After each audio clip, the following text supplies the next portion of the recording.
Sounds of Stadia podcast, episode number 90, where you're joining myself, Chris, alongside my two lovely co-hosts, the techie teacher himself, Mr. Tom. I'm ready to play some games. I don't know about you boys. And below him, the man of many pixels, Mr. Richie.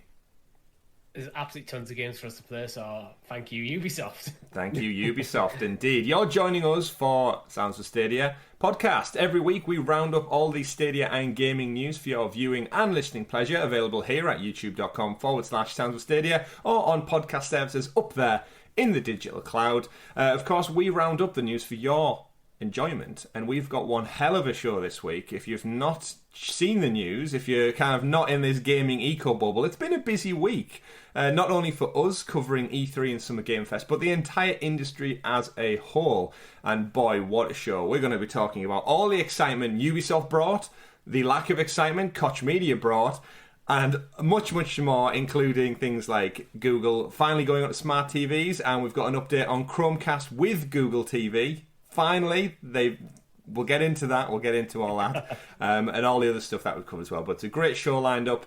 Longest running Stadia podcast this side of Google Maps, of course. Do not forget, if you haven't done so already, to click like down below, subscribe to the channel so you are kept in the loop with all the content we bring you, like our Let's Plays, our live streams, our first looks, and the podcast.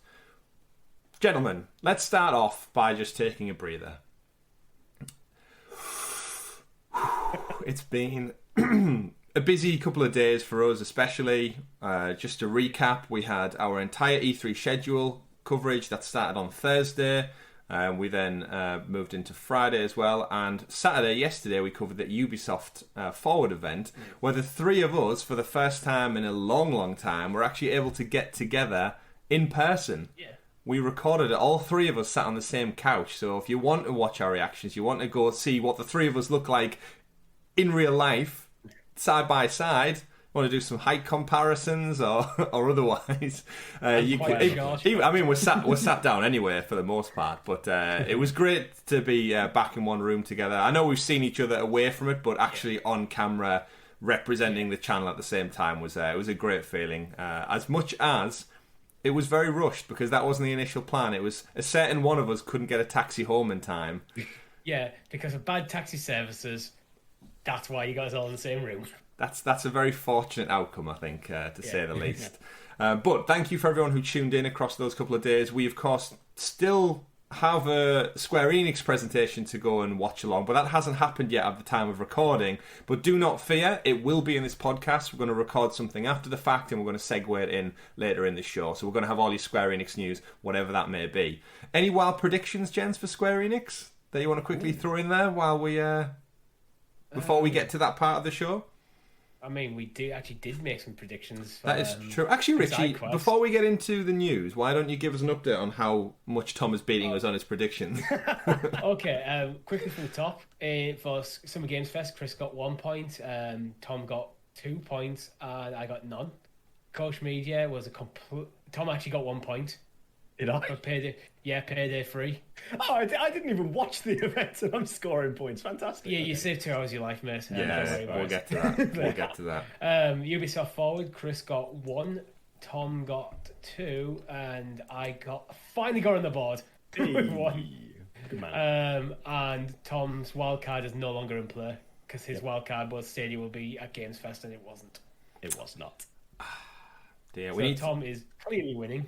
Okay. There's still tonight. I could absolutely shit the bed tonight. I mean, Final Fantasy 16 first announcement at Square plus Team Ninja Souls game. I think that's safe.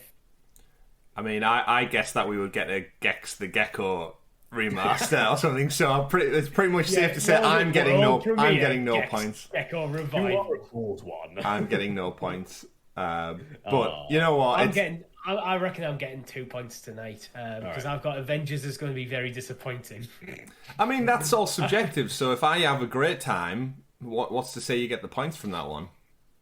I think it's a general perception of it rather than our individuals. I think everyone's hyped for the Wakanda stuff, so we'll have to put it a vote. We'll have to put it out on Twitter. I think everyone's intrigued by it because to see this as a one last chance for them to get it right. One last chance. Oh, we'll see. I think it'll be around for some time. I think it's going to do a No Man's Sky and turn that ship around. I really do. Possibly, but we'll see. We'll I'm see. also hoping for Dragon Quest 3 2D HD.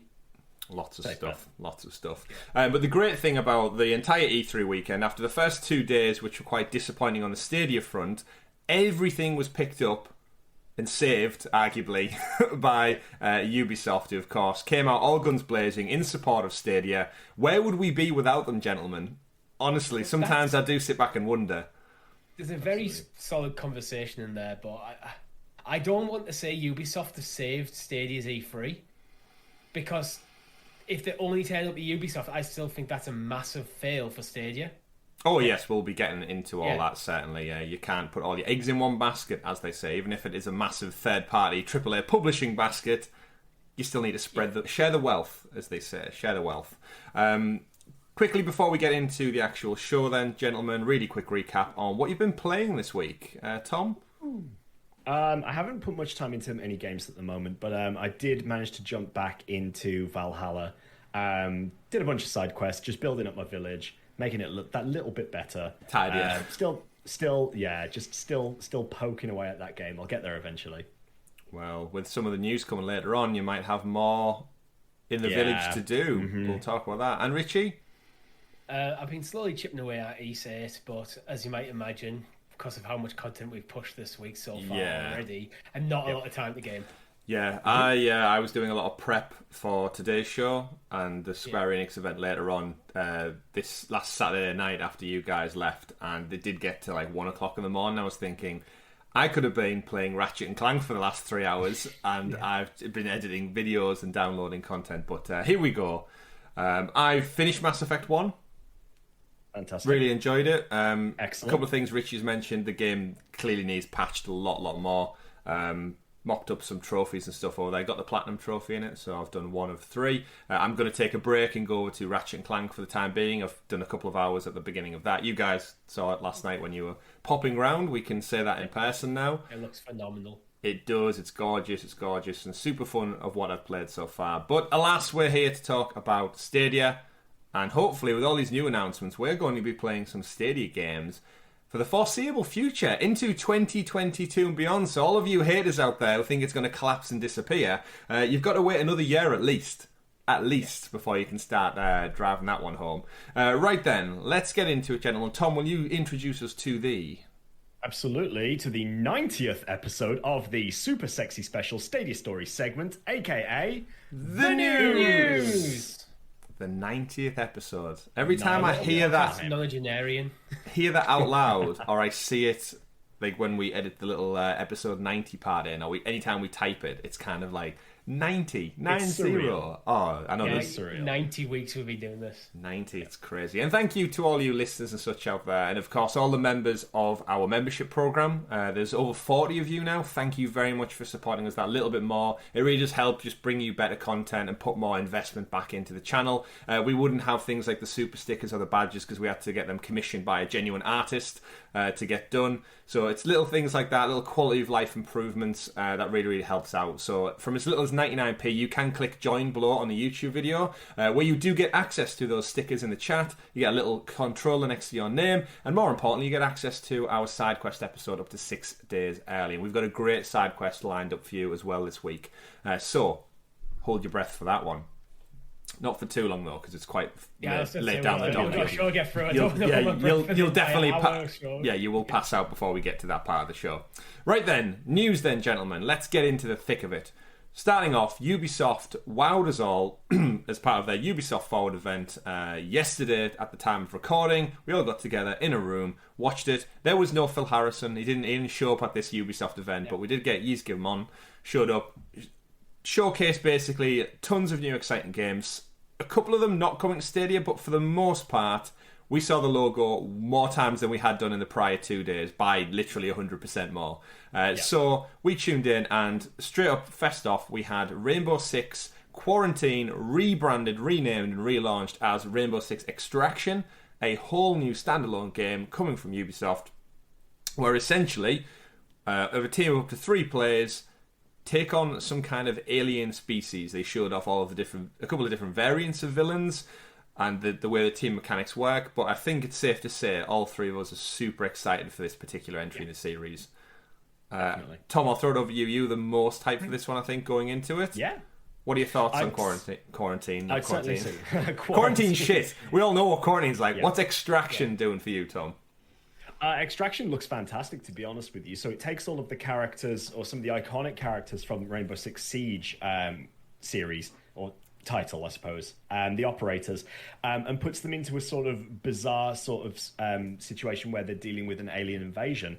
As you said before, it's up to 1 to 3 players, and it looks to be very much sort of like a co-op gameplay rather than a multiplayer versus type situation that we've got going on here, where you can use an array of different equipment, which can be upgraded as you play through the game as well, just to essentially fight off what looks to be almost like hordes of enemies in a way. Really, it gives me some vibes of like horde modes, but also making some sort of progression through levels depending on how you're able to survive, what you're able to gain, how you're able to level up, whether there's some sort of resources you've got to gather. But it looks fantastic straight out of the box, and the fact that we're getting it by the looks of things day and date on the 16th of September to Stadia is an incredible showing of Ubisoft's support for the platform. Really, massively hyped. Yep, September 16th. As far as we're aware, this was the first game we saw at the showcase. This is the first game to have a Stadia logo on it, which set the bar really high for the rest of the presentation.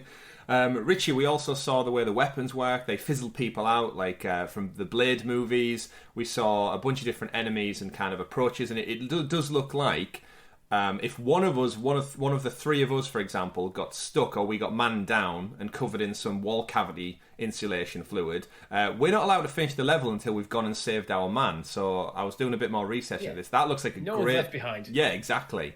Tons of fun to have that. What's this doing for you, Richie? It's doing a lot for me. I've been quite open. I'm not exactly a PvP guy. I don't particularly enjoy it, and I find that often PvP community is toxic. But co-op stuff like this, I absolutely love. When you and a couple of friends, you're working towards the same objective. You're playing together in a cooperative manner, like stuff like, as you mentioned, you can't leave a man behind. You have to work together, so you have to communicate, and I find that such good gameplay. Yeah, especially if you're playing with friends. It's what makes online multiplayer so fun. I'm in the same boat. I don't know whether it's an age thing. Like, I was part of that first wave of Call of Duty Modern Warfare. People used to literally get home from school, go straight online, and just spend the entire evening just clicking heads and wiping people out, capture the flag, all that, all night long. And I just slowly fell out of love. For me is, because I don't play that sort of game regularly, I'm not that good, which means then it's just not as fun when everyone is significantly better than you. Yeah. But it's also hard when you're in that situation to get good. When you keep, like, things like battle royales where you constantly spawn and die, die. You don't feel like you're actually playing the game. You just feel like you just target practice for someone else. Yeah, I totally get that. Do we think it's an age thing where we just, as adults, you don't have as much time to put in to get good at this thing? Not necessarily. No. I think for me, and probably you, Chris, is we like to jump about games a lot. We don't play the same game. It's like, this one game isn't the hobby. Gaming is the hobby. Yeah, true. So, like, after I finish a game, I'll put it down and go on to the next thing, which might be a completely different genre. Yeah, that is a fair Where I think point. a lot of people who play things like Fortnite or Call of Duty, like, that's the game. That's what they play. Yeah, they'll drop. If people are... Sorry, go ahead. If people are looking at Extraction as well as a game, and what you're trying to think about as in terms of the experience, we talked about it yesterday on the Ubisoft Forward event. That I mentioned, there's the way that the enemies work is very much almost like a Left 4 Dead style thing as well, where you've got, like, there's certain classes of enemies where you've got your generic enemy, then you've got different tiers which have special abilities. I think it's really interesting that you make the comparison there as well about, like, whether it's an age thing or something like that, because I try to look at these games sometimes and think about what is it most like for me, because like you say, I think we've been very oversaturated lately with these team-based or battle royale type games and so on. To have something that's co-op as well, like this, is excellent. It gives me real vibes of other successful games that have been out quite recently, where you've got, like, there's an intel element in Extraction where you have to try to, the deeper you get, the more intel you can gather and so on. And that strikes me a little bit more like, I think it's called Phasmophobia, which is quite popular on Steam at the moment, where you have to go into a house with a ghost and try to capture information on the ghost to leave. And there's another game that's in beta as well, which is quite popular at the moment, ironically, it's called GTFO.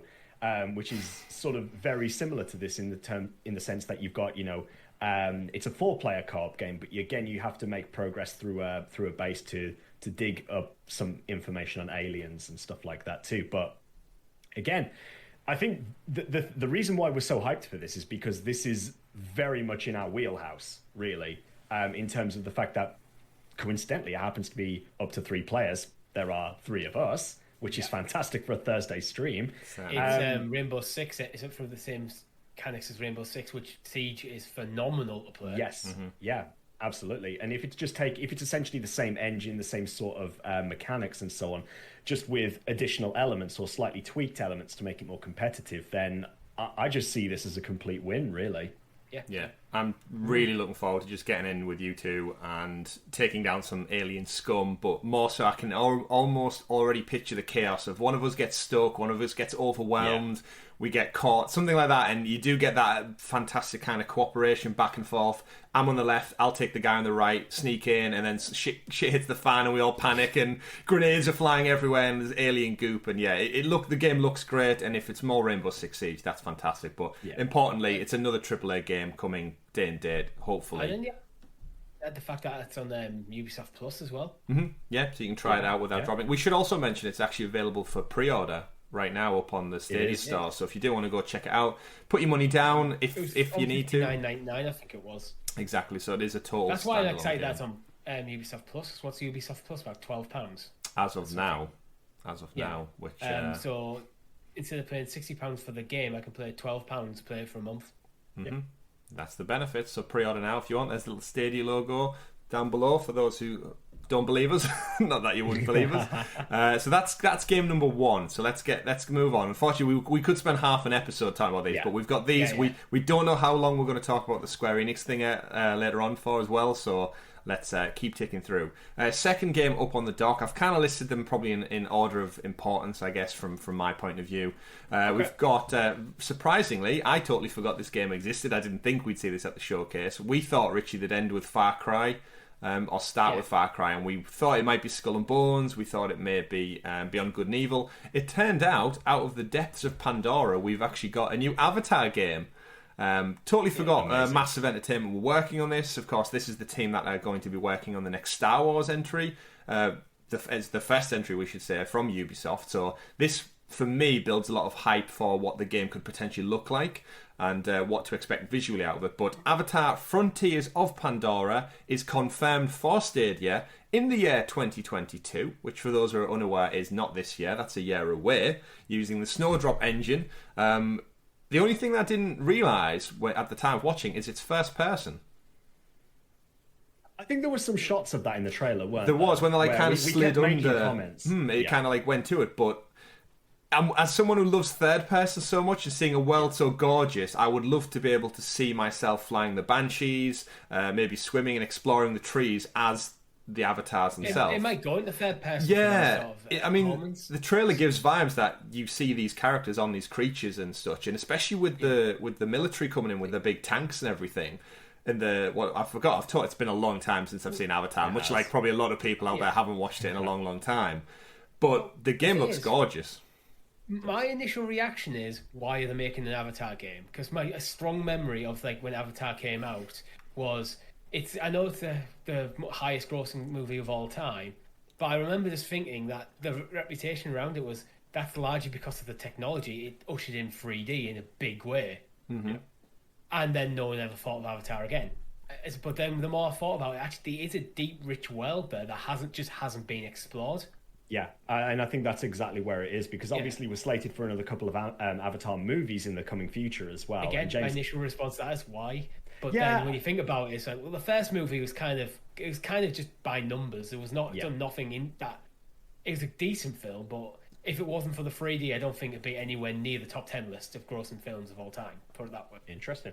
Well, we mentioned the name James Cameron also carries a lot of weight to it. It does indeed, and we mentioned it last night as part of the stream. But the fact that this movie has a game coming out and then 3 more movies being shot back to back to back, and Tom, we talked about it being in Disney World as well, having their Pandora world, and there's something about having a real life location which I think gets in people's minds when they're on holiday with the families, the kids, and then there's a new movie coming out, and then there's a game, and it's all about kind of marketing on every single front. You'll have the soundtrack on Spotify, you'll probably have some big name actors who are signed on, and then before you know it, it's back in people's kind of like day-to-day conversation, and it'll probably do blockbusters. I think what I'm basically doing at the moment with Avatar is I'm recalibrating how I thought of it. For a long time I thought of it as just a sort of vehicle to usher in the technology. Yeah. Which is what it felt like at the time. When now it's like, no, this actually has a chance to be a legitimate IP that can stand on its own. I think that's what they want it to be. I'm glad you're thinking about it that way. That's what they want it to be. Absolutely. Yeah. And one thing I do want to add to this game as well before we move on to is the fact that this is, folks, it is the first official state game coming to Stadia that is only on next gen. It is not expected to come to previous gen PS4, Xbox One. It is only listed as coming to PS5, Xbox Series X, Stadia, Luna. Going by the trailer, I can see that being absolutely 100% true, because it does not look like it'd run on the PS4. Yeah, so that is something to genuinely be excited about, because this is the first case of this on Stadia, really. Yeah, there are still a few cases out there. A couple of the recaps I watched where they said, "Oh, it's next gen only." Totally disregarded Stadia and Luna being on the slide at the end, mind. And even if you look at some of the articles, Eurogamer in particular, where we're pulling the story from, their literal main headline says on PS5, Xbox, and PC. Yeah, kind of ignoring 2 of the things at the end there.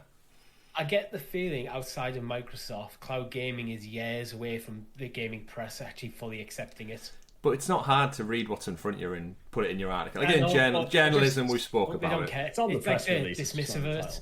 Exactly. Microsoft, I think, gets a pass because they're traditional gaming as well.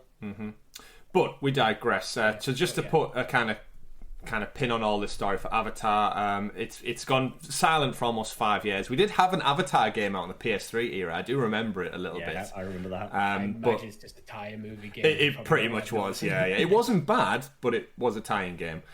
So in this one, they came out and did say it's a new standalone story. You play as a Na'vi and embark on a journey across the western frontier. So it's a never-before-seen part of Pandora, so that's going to give them the liberties, hopefully, to keep it very, very separate from the events of the movies.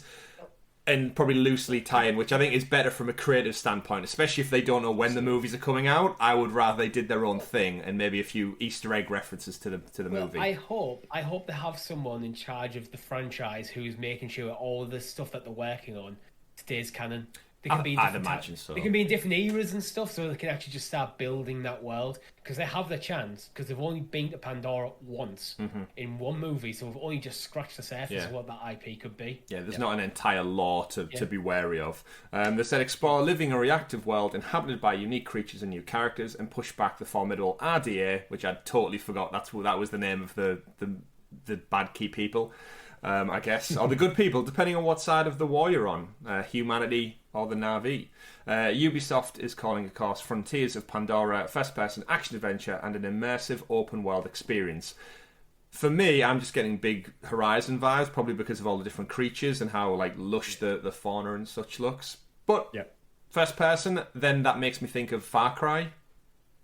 And again, Ubisoft do the Far Cry games wonderfully. So if it's a mixed match of those 2 things, I'm all in for it. I didn't think I'd be excited for an Avatar game, but everything for me pins on it being massive.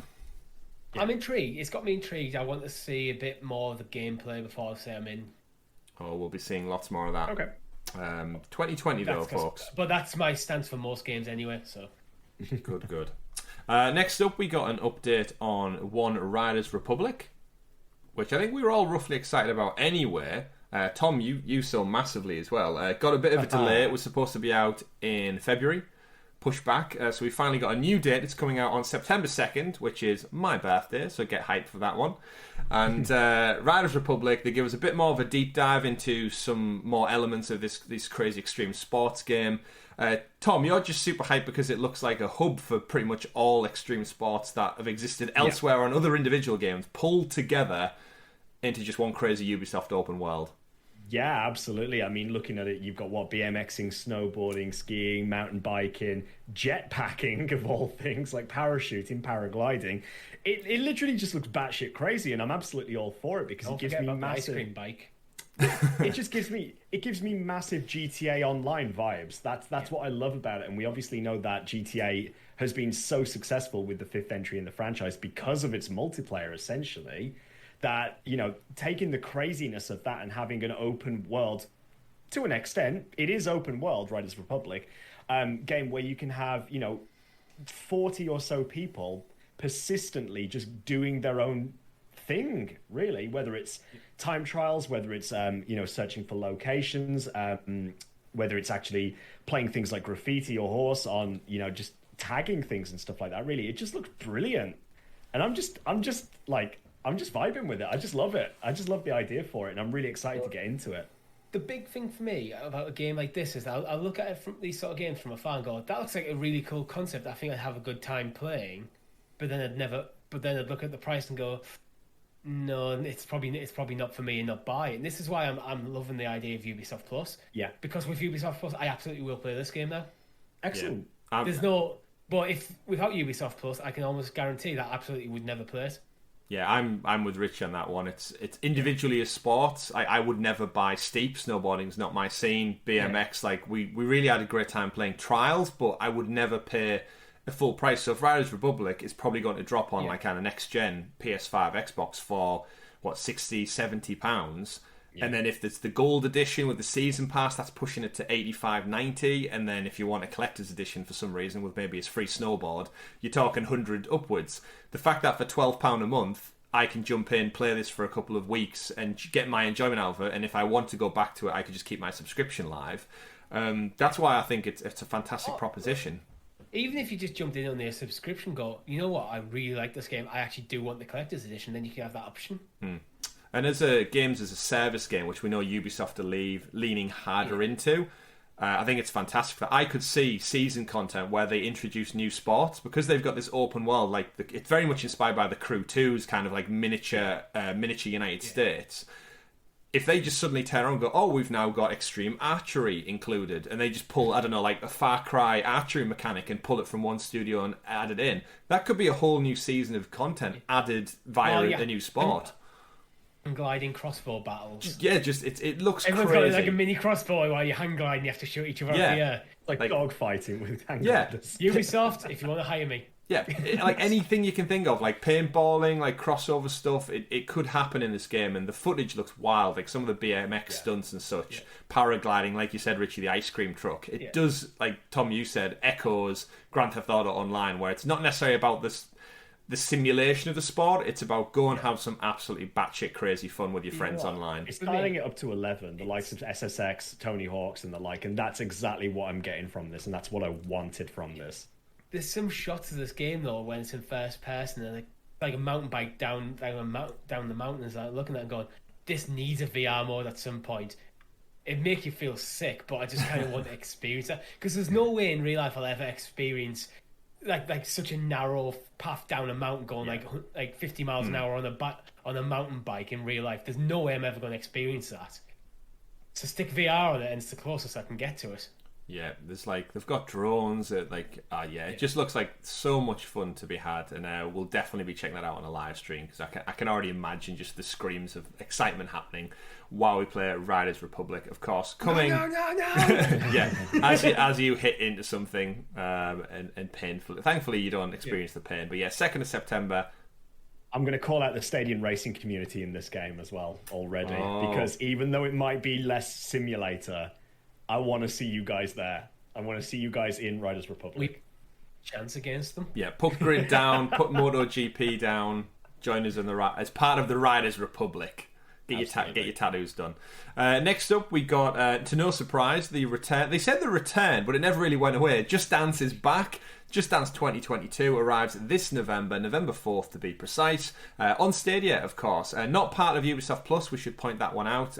We do suspect it's something down to music licensing, why it's not on there.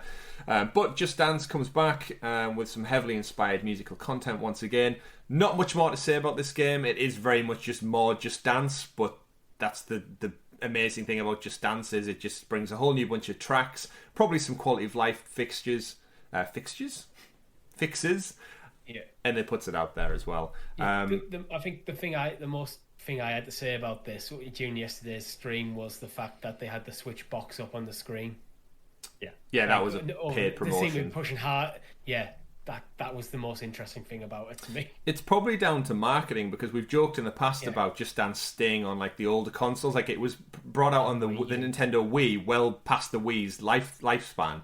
It might just be there's a massive market share for Nintendo. Like it might just be the correct demographic and age group. I think last year's 21 was the first one to not be on the Wii. You're correct. It was. 2020 was the last. I think it was the last Ubisoft supported game to be released on the Nintendo Wii as well, and probably the last game to be released on the Nintendo Wii at the same time. I think literally Just Dance came out on the Wii after the Wii Store was no longer a thing. Yeah. Which is crazy, but you got again. Shout out to Ubisoft. Like their support for the industry is phenomenal. Like on all fronts, like cloud and Switch, and where other people usually wait to see what the water's warm enough first. Ubisoft are like cannonball straight in there, ice cold. We don't care. So check out Just Dance later this year if you're intrigued on that one. I know a couple of people in the Stadia community, very early doors, did a couple of Just Dance competitions. I remember Eddie and his kid. And Brian getting involved as well over there, so get your dance shoes on for that one. Moving on from that, we switch things over back again to Assassin's Creed Valhalla. Tom, you'll be hyped for this one. I'm excited as well, purely because for the first time ever, Assassin's Creed game is getting second-year content support, which has never happened before. So I'm happy because I have the season pass, so that means I get this anyway. But those who have not got your fill of Valhalla and Vikings and Great Britain, there's more on the way. They've announced we are expecting the Discovery mode to, I think, Tom, we mentioned it last night, especially as a teacher, and I think as collectively all three of us who are massive fans of mythology and the education element that comes with it. And the fact that we both live there. Yeah, the fact that we all live here. It's getting a Discovery Tour mode, which is wonderful to see. And they've also teased, we called it out as Muspelheim last night, which of course is if anyone's played God of War, it's the big lava-filled level where you basically fight hordes of just monsters. This, my guess, is some kind of challenge mode, very, very similar from the way they're teasing it. You're going to go through a portal into Muspelheim, of course. It's one of the 9 realms, right? If I'm not mistaken. Yeah, it is one of the 9 realms. Absolutely. I'm just trying to. I think they're going to use this as an opportunity to really, really mix it up and go crazy, like Ubisoft often do with their DLC. It's no surprise, but. How do we, Tom? You're the other one who's currently ploughing through Valhalla. How do you feel about it being the first ever Assassin's Creed game to get another year's worth of content? It just means it's going to keep me playing the game, doesn't it? Really. After playing a lot, after 100% in God of War as well, it makes me want more and more of Norse mythology, really. And if at the end of this they decide to continue allowing us to explore the 9 realms, then go on, please do it, because. I like to see different iterations of it as well, and to see how different games companies approach different elements of mythology, because you might have, one team might have a different take on Muspelheim than another, so it could be very different to what I experience or what we experience in God of War. When we take that over to Assassin's Creed Valhalla, I expect something completely different, but I'm very intrigued to see where it goes, because I still haven't finished the main story. I don't understand the relevance of this. I know there are links, and I know there's something that happens, but for me, with where I'm at in the story, I don't fully appreciate where it's going yet, but it has me excited. Wonderful stuff. I'm super excited. I distinctly remember Assassin's Creed Origins really doing a great job as a single-player game. I played that game for one whole year beyond completing the game because of the seasonal content. Massive fan of Egyptian mythology, but the content where they brought back... you went into essentially the afterlife through the Valley of the Gods, and you had giant scorpions and Anubis warriors were the enemies, and that sudden change of pace did it for me. And I'm hoping Valhalla with the Siege of Paris and the Wrath of the Druids, which I've not started yet, and whatever this Muspelheim stuff, it's going to get me right back in. I can see it. So once I've got that little gap in time. I think for me, it just shows Ubisoft have been saying that they're going to focus more on keeping the games to make alive longer. I think part of it is, instead of trying to get like an Assassin's Creed on a 2-year development cycle, and now might extend it because they're bringing out content for Assassin's Creed Valhalla into its second year. They can work on a 3-year development cycle.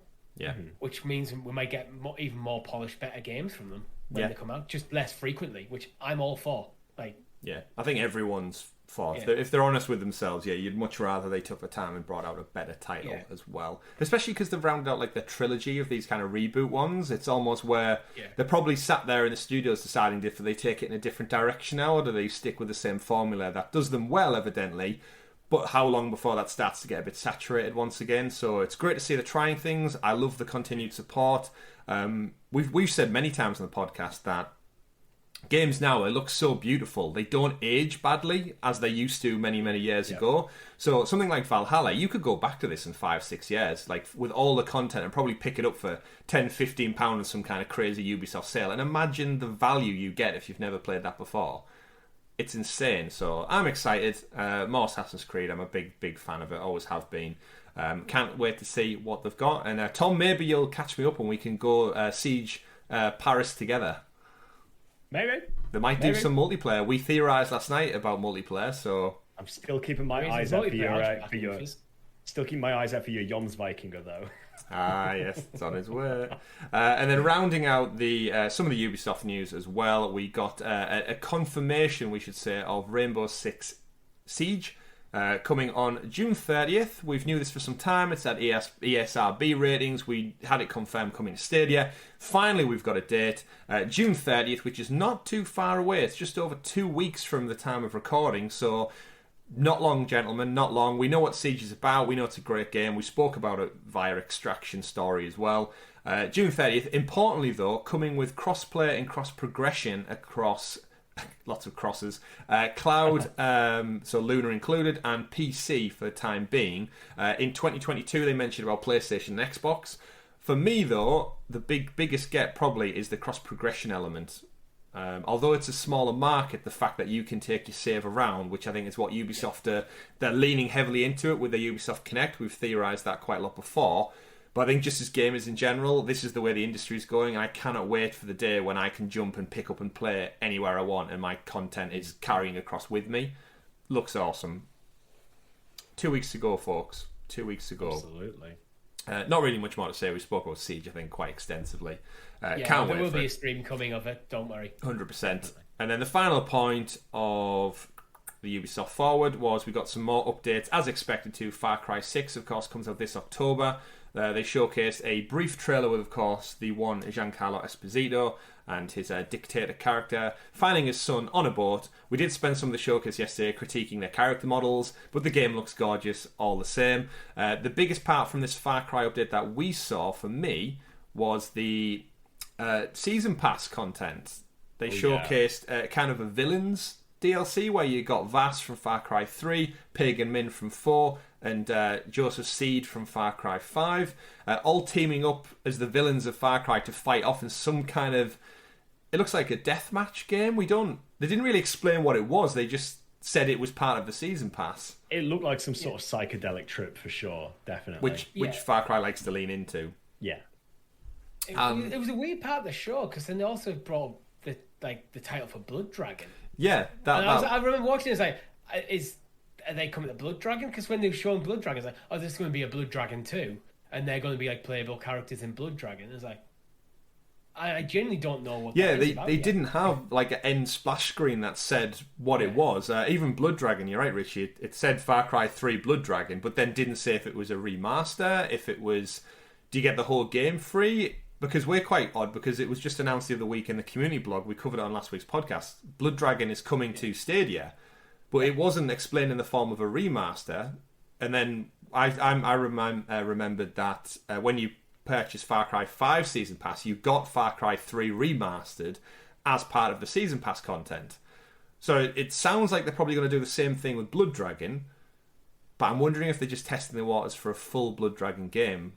Like, we know Far Cry and Ubisoft take the game, the current big title, and tweak the map. So I'd be very impressed if they took the Far Cry 6 map and changed it into a Blood Dragon sequel this time around. And I think this could be testing the water to see what the reaction's like to it. Throw it in, include it in the Season Pass. People love it. People get hyped. Here we go. 7th of October, folks. 7th of October. Exciting stuff. That, though, brings us to the end of our Ubisoft stories. We're going to take a very, very brief pre-past intermission here where I'm going to hand it over to Chris of the future for the Square Enix breakdown. We've just watched the event. Hopefully it was wonderful. Hopefully we got some Stadia news, and we're going to talk about it now. So over to you, future Chris.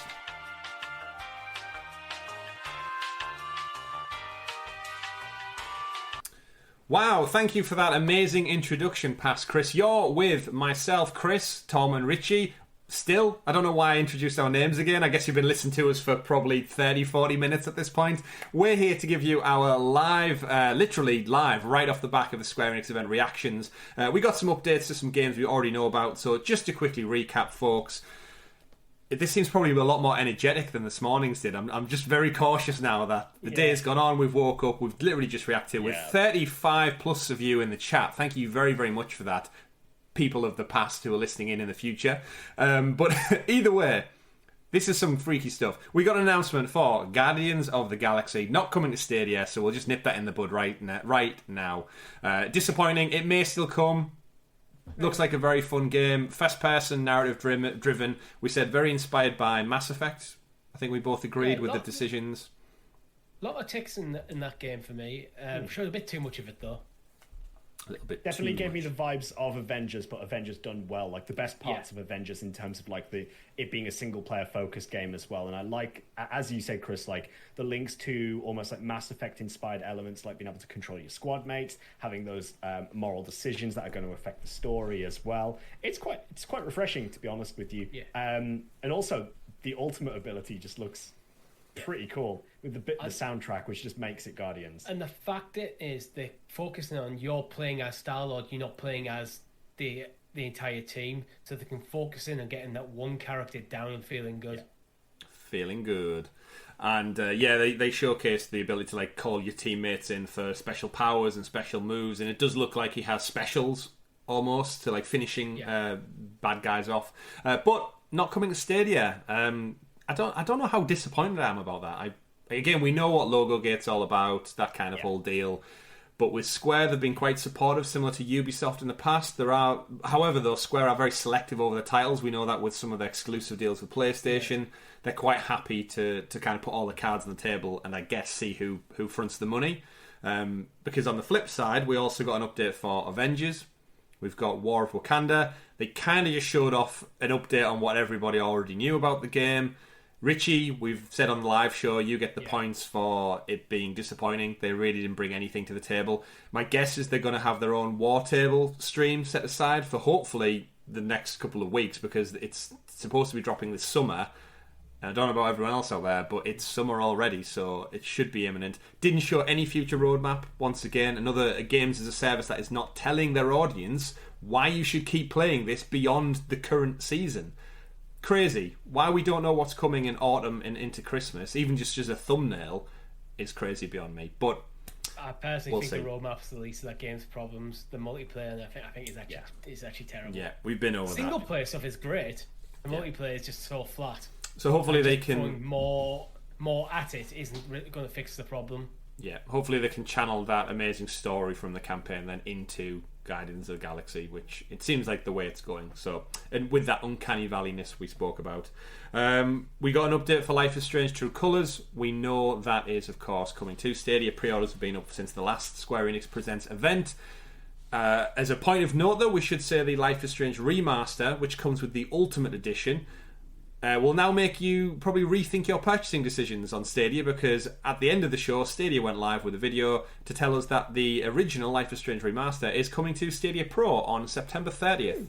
So does that count as a Stadia Pro game? Or an October Pro game? You mean September Pro game? September, surely, if it's on the 30th. Yeah, but that's like...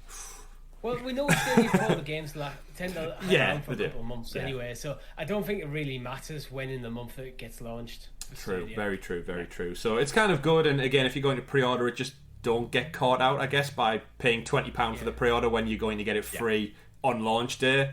that's been a problem that's plagued obviously the library since it kicked off. You get a game, a week later it's pro. At least we know going ahead. Very it's true. Not in the whole thing, it comes out end of October, then it comes like a November pro game. It's like, what did you do that for, guys? Indeed, very true. And we got a slew of other games, lots of Final Fantasy stuff to the chagrin of you two. It was all mobile games and repeat footage we've seen before. And anyone want to add anything to that? It's not Stadia, but I found it quite amazing that Square Enix could both amaze and disappoint me by making Final Fantasy dull and boring by bringing Final Fantasy 1 through to 6 all remastered pixel-wise on mobile. We missed the call that it was the mobile section, and we started getting excited, didn't we, Tom? Yeah, just a little bit. Just a little bit. Like, oh, here we go. Oh, no, here we go. It's like, it's coming up. Go up to 6, like, to mobile and Steam. Yeah. They're already there. Absolutely. But Absolutely. what are you going to do? True. What are you going to do? And that disappointingly was kind of it. It was quite a brief showcase that had a lot of fluff, but not that much actual like meat on the bones. We did have the first look of Final Fantasy mobile games outside of ports. Yeah, we did have our first looks at Babylon's Fall and Final Fantasy Origin Stranger of Paradise. Yeah, there we go. Thank you. But again, neither of them are confirmed for Stadia, so it's hard to get excited for those games, really. Yeah. We'll just have to play them on other platforms, won't we? Yeah. But that's it for Square Enix Presents, and that's it for our coverage, or that was it for our coverage of the E3. Of course, we may have some stories that have dropped since then regarding some of the final presentations, but I don't think we were expecting that much. We said Capcom earlier in the show have got one day of this podcast going out, but we'll wrap up probably on Twitter or something regards that one. But that's it. Back to you in the studio, past Chris, for the podcast. Take care. Wow, that was amazing. Thank you very much, past Chris. I can't believe that. Were we wearing the same t-shirts? Who knows? But thank you for that. Hopefully you enjoyed that little mini segment there about the Square Enix breakdown. We didn't want you guys to miss out on the podcast, of course. Going live on a Monday, we didn't want to leave it out. So there it was. Hope you enjoyed it. Hopefully it didn't make the show too long when we edited that one in. But I guess time will tell. Moving on then, we'll have a quick recap of the Summer Game Fest, which kicked off this whole crazy weekend. We met Jeff Keighley. He was on a very, very fancy stage. We must praise the stage because that thing was beautiful. LED monitors, screens, 4K, whatever it was. They clearly had more budget than Koch Media, which we'll talk very, very briefly about in a moment. The recap for Summer Game Fest, unfortunately, no Stadia logos. That was kind of the sour note that we started the kind of long weekend off in. They showcased 30 games. Even Far Cry 6 was included in there. And we got not one mention of it throughout the whole showcase. And I even made a joke, I've made it many, many times because I think it's hilarious, that we went 2 whole days of E3 Summer Games Fest. And the words which I did not expect to hear, we dubbed it, Richie, a Hitler-level prediction. They had Giancarlo Esposito for Far Cry talking about his inspiration for his character in Far Cry 6. He mentioned the Cuban, of course, dictatorship over there, and he also mentioned doing research into Hitler, of all people. Yeah. And then we also had Hideo Kojima show up to show off some Death Stranding and screw over my game predictions, who also spoke about 9/11 and how the world's very different after that. Both of those crazy things got more mentions than Google Stadia, the gaming platform, across these 2 days, which is just like mind-blowing. And I'm so glad Ubisoft came in and cleared the floor with Stadia logos, because we joke about logo gate, but I think all three of us are on the same page where, as far as marketing and optics go, you can't miss out on the biggest gaming industry event of the summer and have Hitler and 9/11 have more mentions than your gaming platform. That just says more than I think it needs to, really. But thankfully, we're not in that position. The ratio is tipped. One of the worst people in history and one of the worst incidents in history, thankfully, will be outdone. Jeff Keighley's not that bad. By who? Jeff Keighley's not that bad. One of the worst people. No, Jeff Keighley's awesome. We love Jeff. Jeff struggled through the Koch Media thing just like we did. He didn't want to be there as much as we did. But that was rough. Summer Game Fest recap. The only thing to really talk about, I suppose, Stadia specific, we suspect is going to be Tiny Tina's Wonderlands, which is a spin-off of Borderlands, to no surprise. they've not really give us a massive in-depth look at it. They didn't really show off gameplay, so it's hard to get a feel for what the game looks like. But so far, Gearbox, even though they had their own presentation, this took centre stage. They've said it's coming to PS5, PS4, PC, Steam, Epic, and Xbox Series X. So no mention of cloud. However, I'd like to think with us having Borderlands and a couple of other 2K published games, this could be a quite a big shoe-in, you'd hope. We would. But I'll throw it over to you, Richie. You're the biggest Borderlands guy. Gearbox did talk a bit more in there. I haven't watched the full presentation yet from Gearbox because I was asleep. But Gearbox did talk a bit more about Tiny Tina's Wonderland, and it is very much a fantasy version of Borderlands. Awesome. It's still a looter shooter. I think it's very mechanically very similar, but it's got like a fantasy. It's almost like you take Borderlands and put a fantasy skin. It's got on it. magic and shit. Then you take the DLC, like was it Attack on Dragon's Keep, that the D&D stuff that was run by Tiny Tina, and put that over the entire thing. Mm-hmm. So it should be awesome. Yeah, Gearbox have said it's a co-op for up to 4 players, story-driven campaign, and a repeatable end-game content. Yeah. So again, and it's completely standalone. So if you haven't played Borderlands, you're fine. Yeah, I kind of like it. I like the thought of Wonderlands. It's a clever way of just taking the Borderlands name and applying it to potentially a whole new IP. It makes sense for a fantasy game as well. Yeah, it totally does. Big names attached to it. Again, we didn't really see much of it.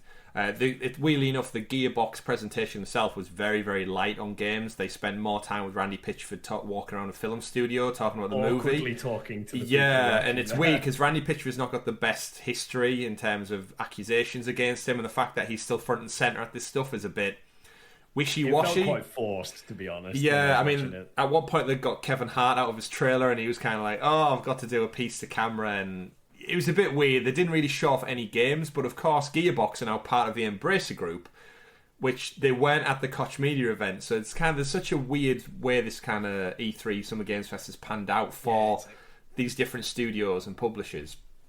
But hopefully we'll hear some more news on the Stadia front on that one.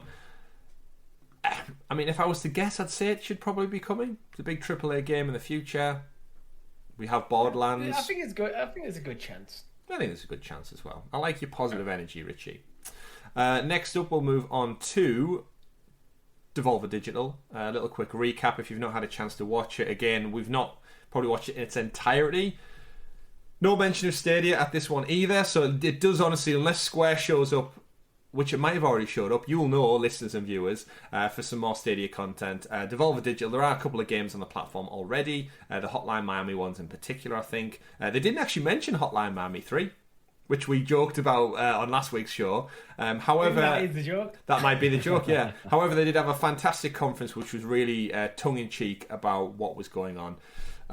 Very, very similar, actually, to a couple of the other things that were going on. There was very much a 70s, 80s vibe of like VHS cassette players and other things going on. But Devolver came out. If you've not checked it out already, they've had a lovely ongoing piece about Devolver Max Pass Plus subscription model, about how bad the industry is, about they're basically saying they're going to monetize the shit out of everything, and you, the consumer, can be part of that wonderful thing right now by subscribing. Yeah. They're basically taking the piss out of some trends in games. Like, that was probably a dig at things like Ubisoft Plus. 100%. EA, what's EA's version? Is it EA Play? EA Play, yeah, and saying you can subscribe now just to get access to buying the game. And then at one point she stopped and laughed and said, it's not for free, of course. You have to actually pay for access and then get free access to buy the game. And it was very tongue-in-cheek, very funny. I can't actually remember much of the games that were announced because the actual humour in the presentation was so funny. But go check it out, DevolverMaxPassPlus.com. You can subscribe, which gets you nothing, just more subscription points. They're selling the whole presentation on VHS tape. They showed off a bunch of games. None, of course, confirmed for Stadia, but the indie nature sides of them, I could definitely see coming across as smaller titles. There's some cool stuff in there. My pick of the bunch will be Trek to Yomi, which is like kind of a samurai noir style action game. I like the look quite a Tumble Time fan. Tumble Time on your phone. I like Wizard with a Gun. It's such a simple name and a concept. You know what it's about.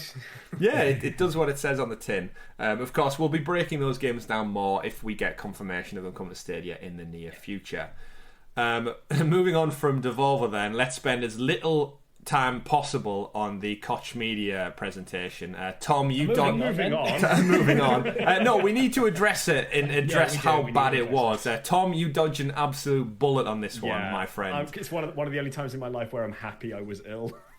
Oh, yeah, Koch Media, Koch Media, as they might as well be called after that presentation. Showcased...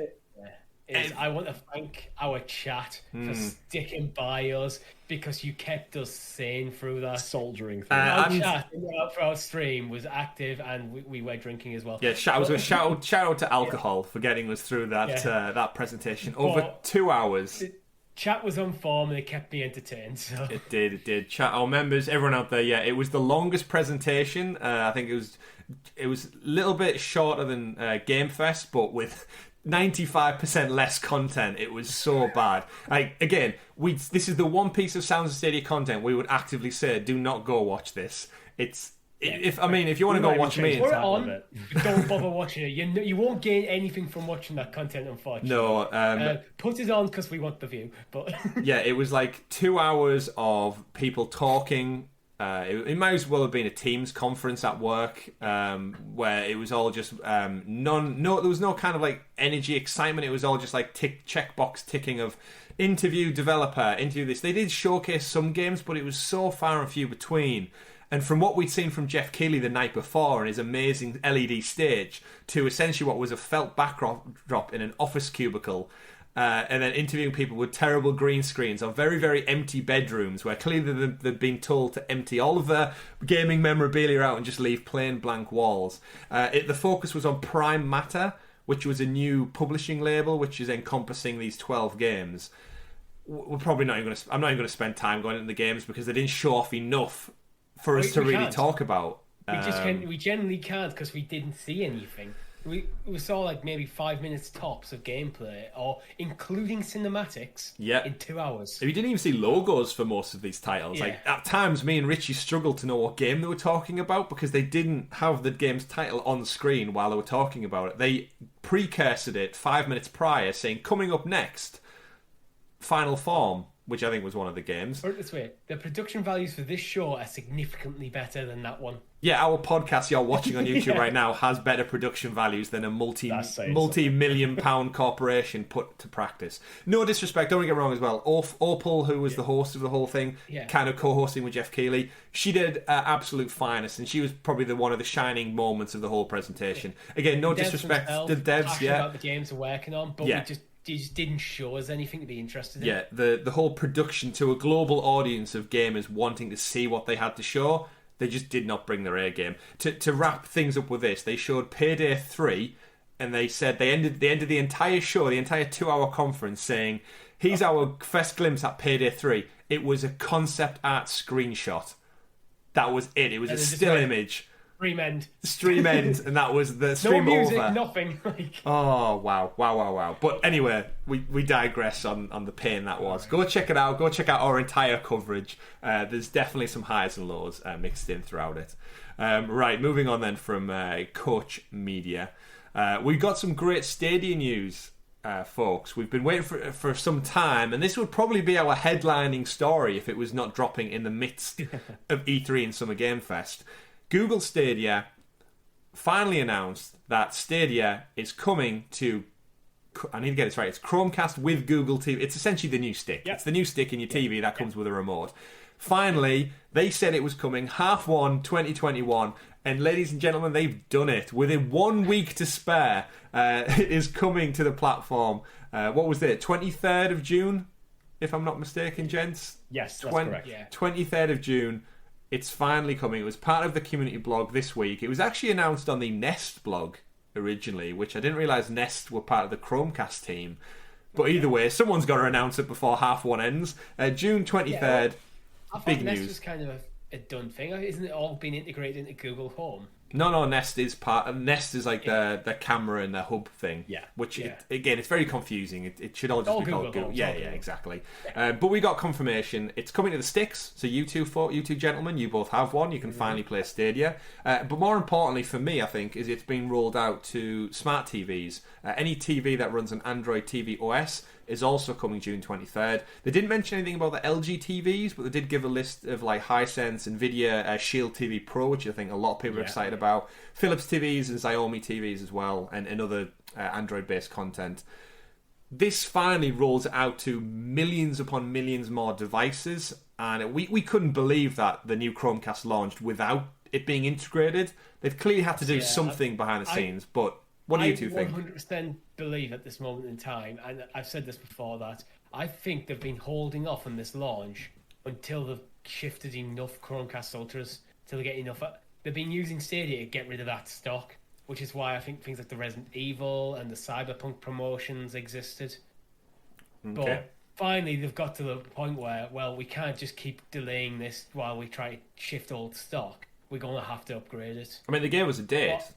Yeah. Remember, a date, a half-one date. So they had a deadline to work towards. Yes. Yeah, that was it. But I think this would have been, if they probably had a threshold in mind for stock before they make the switch or the deadline, whichever comes first. Mm-hmm. Yeah. So to get started, you simply go to the Stadia app from the Play Store, launch it from the My Apps link, which I know you guys, it's just the top banner, right? You just scroll along to My Apps, and Stadia looks like it's going to be present there. And then you just boot it up, and I'd imagine it's going to work exactly like it does on the Chromecast Ultra. Hopefully with a bit more... it's 4K, right? The new stick, but without the Ethernet port. Yes. Correct. I don't have one. I'm the one of the three of us who... I was tempted to buy one, but then I have two LG Smart TVs, so I think as I was on the fence of buying one, the announcement came that it's coming to LG Smart TVs, so I'm just going to hang fire for that. It doesn't natively come with an Ethernet connection. You can buy one as an additional extra, but from my internal like Wi-Fi tests within my house, it's got significantly higher capacity for speeds than I think the Ultra does anyway. Yeah. So I think that might be why it doesn't come natively. And am I right in thinking that the new Chromecast with Google TV, it's got Bluetooth compatibility, so you should in theory be able to use your PS4, PS5, and Xbox and such controllers going forward? Don't know. It's possible. It does say on the blog, when playing with your Android TV, you'll be able to use a Stadia controller for compatible Bluetooth controllers that you might already own. So I thought part of the new mode. Yeah. I thought part of the new Chromecast with TV was that it had Bluetooth, so it could do something different. Yeah, it does, but it's a question of whether it's activated and whether the pairing process is actually in place. But I'd like to think they will do eventually, because that seems like the smart move to be able to play anywhere the way you want. Because what you want to do is everyone has got the Chromecast with Google TV and sees the Stadia button. You want them to be able to pick up a controller they have lying around and give it a go. Yeah. Anything like it should just we've theorized like many months ago now that when this was first announced, like how many smart TVs are out there in the wild, and they're only going to go up. Like as people slowly get rid of their older TVs and they do buy into the new ones. If you go onto a PC World, a Currys, a Target, a GameStop, wherever sells TVs around the world. The whole focus is on smart TVs now. Get your Netflix, get your Amazon Prime, Disney Plus, all in one place. And the fact that there's going to be a Stadia logo now there, and if that opening splash screen simply says, use a DualShock, use an Xbox controller, use your Switch controller, and just test this out right now, that's a great entry point barrier to Stadia with no money needed to be spent. Wonderful. Well, here's a scenario for you. The new Avatar game comes out next year.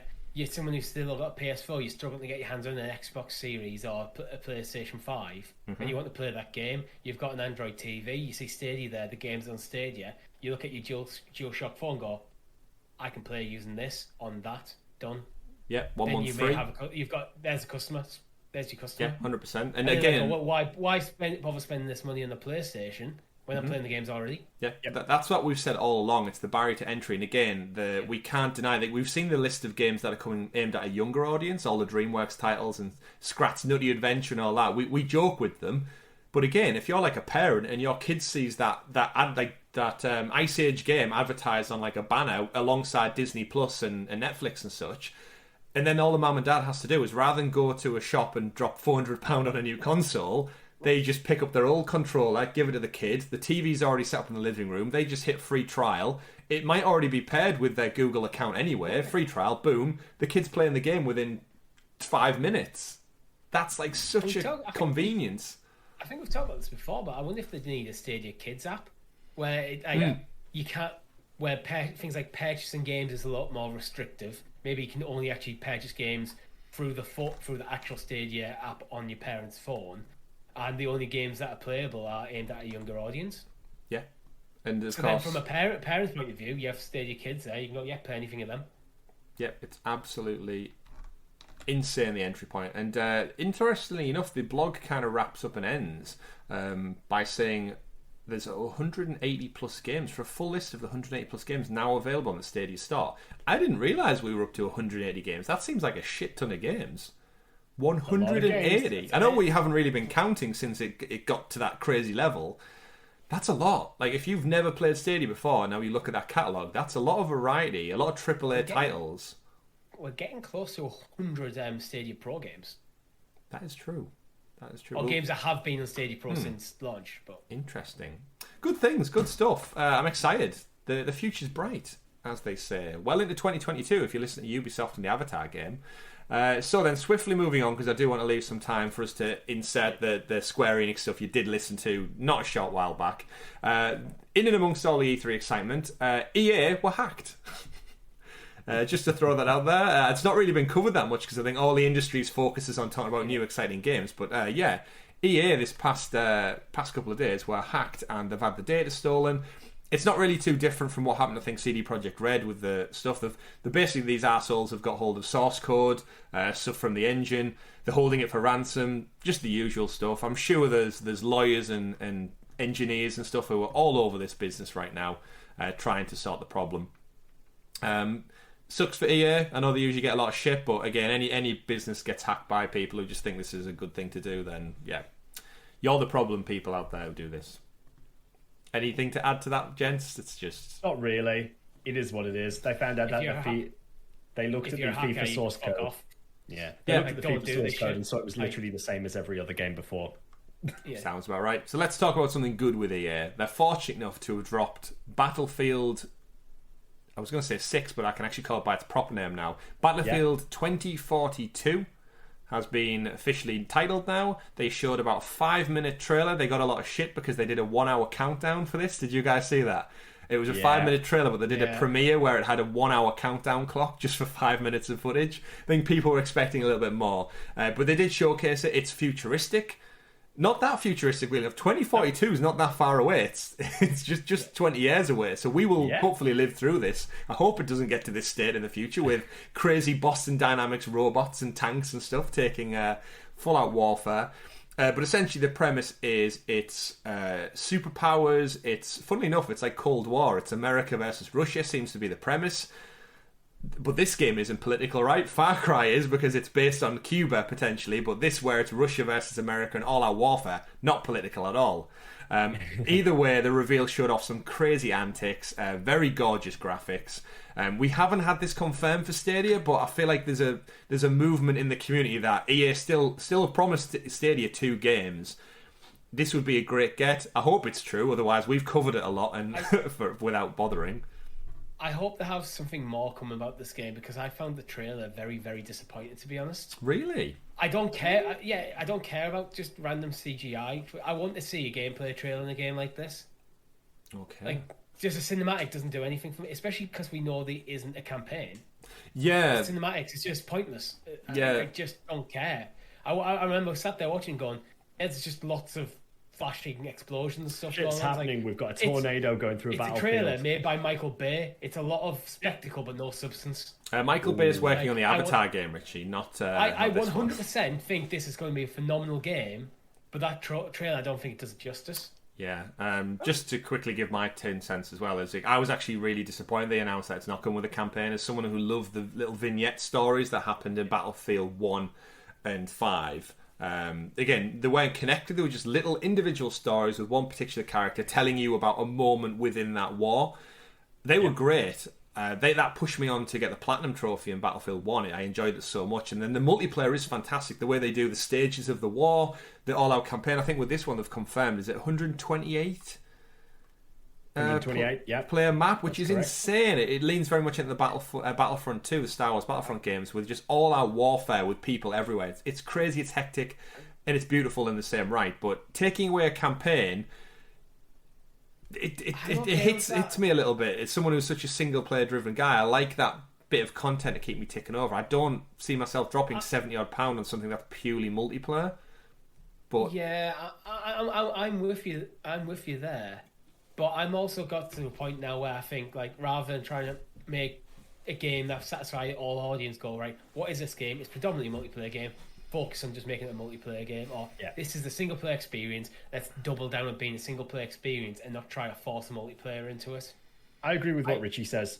Absolutely. I play Battlefield for the multiplayer. I don't play it for the single player experience personally. I play it to play with people, usually friends, and I play just to have the shit kicked out of me, or just to do crazy shit like crash a jet into a building with I people am on with it. you, Chris. About £70 is steep for just a predominantly multiplayer game when I'm not the multiplayer guy.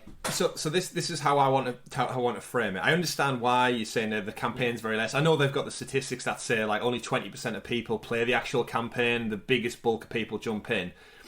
Yeah. My question now is, if I can play Call of Duty Warzone for free, why the hell should I pay £70 for the same thing, just multiplayer online?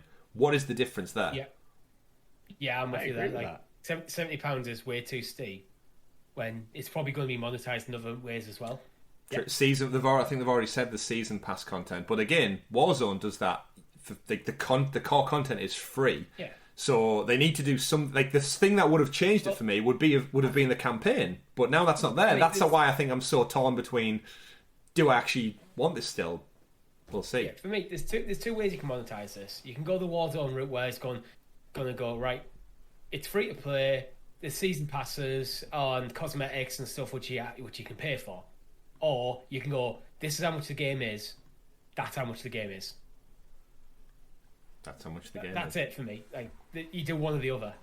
I think if the game's been out for like 12 months and then you want to bring in the season pass, that's a different story because you've got 12 months of content. But I don't think you should ever pay up front for a game and then expect to pay for season pass that year. Yeah, very true. Very true. I agree with that.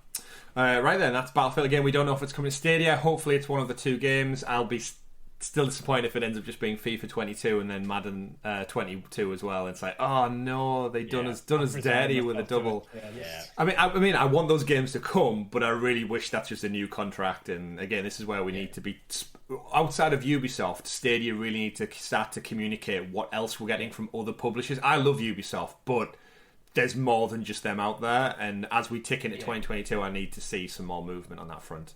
Absolutely. We might have seen. We've had Square. Yeah, that's true. Yeah, true. We don't know. We've also got next up. I want to cover a little bit. Again, this is going to be very, very brief. Microsoft came out absolutely swinging this week with a whole slew of news before E3 even kicked off, telling us about them upgrading XCloud with Series X server blades, which is huge. That means ray tracing, faster load times, better quality game content.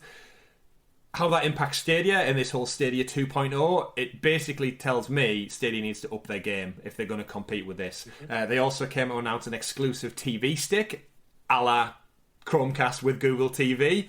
They also came out and said that from Game Pass, you are going to get an exclusive first-party game every quarter. That's 4 games a year from Xbox 30 plus studios they now have. For all we know, they could have announced another couple of studios later today as part of their conference at E3. There's so much content that's very challenging and it competes with Stadia one-on-one. Let's remember XCloud, Stadia, Luna, GeForce Now, they're all in the cloud gaming sphere now, and Xbox brings such a great amount to the table with Game Pass and their legacy and their history, and them upping their game with server blades and the TV stick.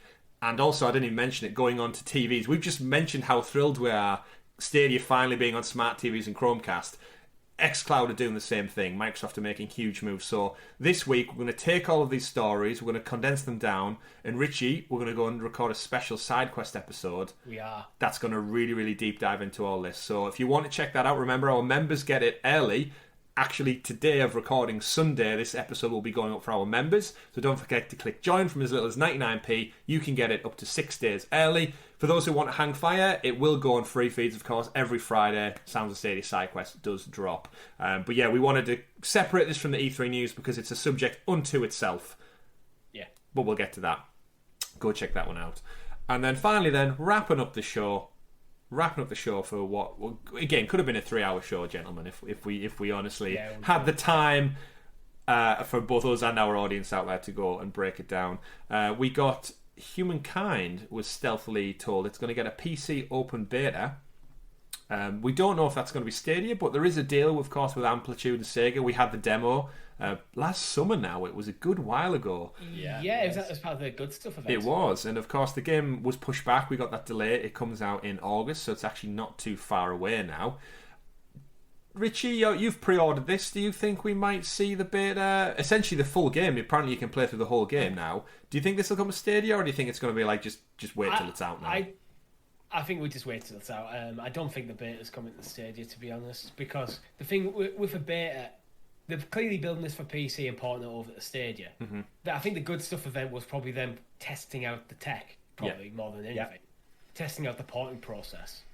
And now, so they're going to focus on PC, so they're going to get it out there. They're going to use the point of a beta is they're basically giving you a broken game for you to help them find the bugs in this. That is literally the point of a beta. Oh, interestingly enough, before we say it, I'm just playing the B-roll from the initial Stadia advert. When it was on Stadia, it wasn't a demo; it was classed as an open beta. Oh, right. So so it's probably they're probably testing out the tech. So there actually could be a chance that we get this one as well, if it's just the same thing but with more of the game not locked away. It's possible if we don't get a beta over it's with it being a closed beta as well. Yeah, true. Not an open one. If we don't get a beta or demo on Stadia anytime soon, I think that's fine. I don't think that's anything they'll be worried about. Yeah. Oh no, definitely not at all. Again, it's not that long away. Like we'll blink and it'll be Christmas anyway, so not too long to wait. You should go check out First Look on it though, because it was awesome. You should. We had a great time. Humans playing Humankind. That's what it was. And final story, wrapping up the week. If you are living stateside and you're somehow listening to a Stadia podcast and you didn't know about this already, AT&T are offering 6 months of Google Stadia to 5G and fibre customers. And from June the 9th, essentially the US telecoms giant means if you sign up for one of their plans in a particular area, you get 6 months free, which is about $80 worth of that's different. That's 6 months free. And you also get the option to get $80 off a Stadia Premier Edition on the website with a discount code, which brings it down to just under $20 for that too. We've had similar partnerships over in the UK with BT. We've seen Verizon and T-Mobile in America do it. Again, just Stadia making moves, getting people indoors with some extra content. Getting rid of them Chromecast Ultras. Getting rid of those Chromecast Ultras and the Premier Editions as well. But that's it for our Stadia stories this week, folks. It's been a busy week. We're not covering the Capcom conference because it's just too much for us to cover as part of. It's for people who have full-time jobs and such. So we won't be covering it this Monday. We will pick up any stories on next week's podcast.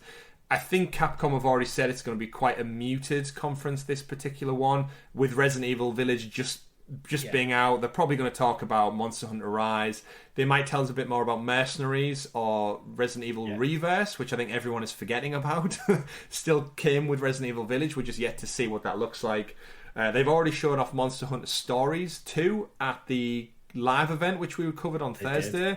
Correct. So a lot of their stuff is already out there. So unless they've got any sneaky surprises up their sleeve, I'm not expecting anything much from Capcom, especially Stadia related. We've only got the 2 RE games as of now, so we'll pick up that news next week. But of course, go check out the show. I know us three, we're going to go check out Microsoft and the Nintendo lineup this afternoon, as well as reacting live to Square Enix, which you've already seen our reactions to.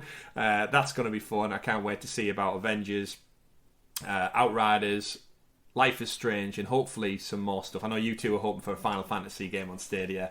We will have to see. But thank you very much for tuning in to Sounds of Stadia podcast, episode number 90. We're just a short stretch away now from that big 100. It's going to be exciting. We've got some fun stuff lined up for that.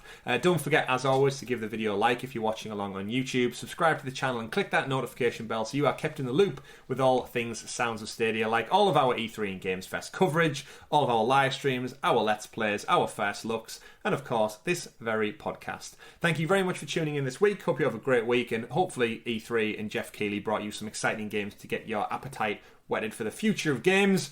We now know Stadia is going to be alive into 2022 with the support of Ubisoft. We do. Even if it's just Ubisoft, you know what? I'll take that.